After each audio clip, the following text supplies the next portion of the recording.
করছে। আর আমাদের জীবনের আসলে আমি যে আমার বাসা থেকে বাইর হবো, বাইর হওয়ার পথে যে আমাদের মৃত্যু হবে না হবে এটা আমি শিওর জানি না। কারণ বাংলাদেশের এই ঢাকা শহরে যে কোনো জায়গাতে আমি হয়তো আকস্মিক মৃত্যুর মুখে পড়তে পারি। আমার নিরাপত্তা নাই, আমার দেশের জনগণের নিরাপত্তা নাই। এটাই মনে করি যে বাংলাদেশের প্রকৌশলী বিভাগ, তারপর সরকারের দৌরাত্ম্য, যে দুর্নীতি, ওইগুলো ফুটে ওঠে। পদ্মা সেতুর যে পিলার রডগুলো আছে, রডগুলো ওরা খুলাগুলো পড়তেছে, তারপর যে নাটগুলো আছে, নাট বল্টুগুলো ঠিকমতো থাকছে না।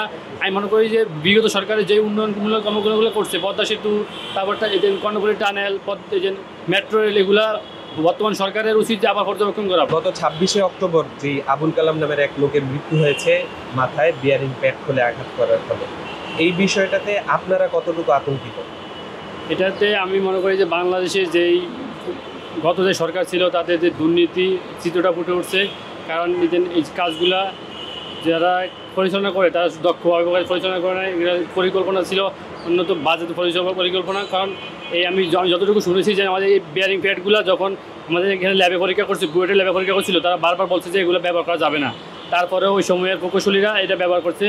আর আমাদের জীবনের আসলে আমি যে আমার বাসা থেকে বাইর হবো, বাইর হওয়ার পথে যে আমাদের মৃত্যু হবে না হবে এটা আমি শিওর জানি না। কারণ বাংলাদেশের এই ঢাকা শহরে যে কোনো জায়গাতে আমি হয়তো আকস্মিক মৃত্যুর মুখে পড়তে পারি। আমার নিরাপত্তা নাই, আমার দেশের জনগণের নিরাপত্তা নাই। এটাই মনে করি যে বাংলাদেশের প্রকৌশলী বিভাগ, তারপর সরকারের দৌরাত্ম্য, যে দুর্নীতি, ওইগুলো ফুটে ওঠে। যে দুর্ঘটনাটা ঘটলো এর পরবর্তীতে সাময়িক কিছু মেরামতের পরপরই আবার মেট্রো রেল চালু করে দেওয়া হয়েছে। এর ফলে আপনি কোনো ধরনের থ্রেট বা কোনো আশঙ্কা করছেন কিনা? আমি মনে করি যে যেখানে যেখানে পিলারগুলো আছে, সবগুলো পিলারের মধ্যে যে বিয়ারিং প্যাডগুলো আছে, এগুলো পুনরায় মেরামত করা। আর বিগত সরকারের যতগুলো উন্নয়নমূলক কাজ করে সবগুলাই পুনরায় পর্যবেক্ষণ করা উচিত। কারণ তাদের দুর্নীতিগুলো এখানে ফুটে উঠতেছে বারবার আমরা দেখতেছি। এই যে আমরা দেখতেছি যে পদ্মা সেতুর যে পিলার রডগুলো আছে, রডগুলো ওরা খুলাগুলো পড়তেছে, তারপর যে নাটগুলো আছে, নাট বল্টুগুলো ঠিকমতো থাকছে না। আমি মনে করি যে বিগত সরকারের যে উন্নয়নমূলক কর্মগুলো করছে, পদ্মা সেতু, তারপর এই যে কর্ণফুলী টানেল, এই যে মেট্রো রেল, এগুলা বর্তমান সরকারের উচিত যে আবার পর্যবেক্ষণ করা, পর্যবেক্ষণ করে কোথায় কোথায় ঘাটতি আছে এগুলো আবার পুনরায় মেরামত করা উচিত।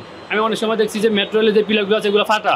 এগুলো দেখে আমাদের প্রকৌশলীরা উচিত যে পুনরায় আবার পর্যবেক্ষণ করে মেরামত করা, যাতে যে আকস্মিক মানুষের মৃত্যু না ঘটে। আর দেখতে পাচ্ছি যে একটা মৃত্যুর বদলে বর্তমানে যেখানে একটা স্বর্ণের বড়ি হচ্ছে 2 লাখ টাকা, ওইখানে একটা জীবনের দাম দিচ্ছে মাত্র 5 লাখ টাকা।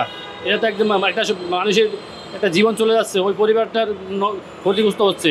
আমি চাইতেছি যে প্রতিটা বর্তমান যে সরিয়াভিত্তিক, ওই সরিয়াভিত্তিক যে 100টা উঠে দাম দিতে হবে একজন মানুষ আকস্মিকভাবে মারা গেলে। এটা তো সরকার দিচ্ছে না। একজন যে মারা যাচ্ছে তার পরিবারকে বা তার ভুক্তভোগী পরিবারকে তো সরকার দিচ্ছে না। এটা আমি চাই যে সরকার সরিয়া আইনভিত্তিক 100 উঠে যেই জরিমানা ওইটা ওই ভুক্তভোগী পরিবারকে দেওয়া হোক।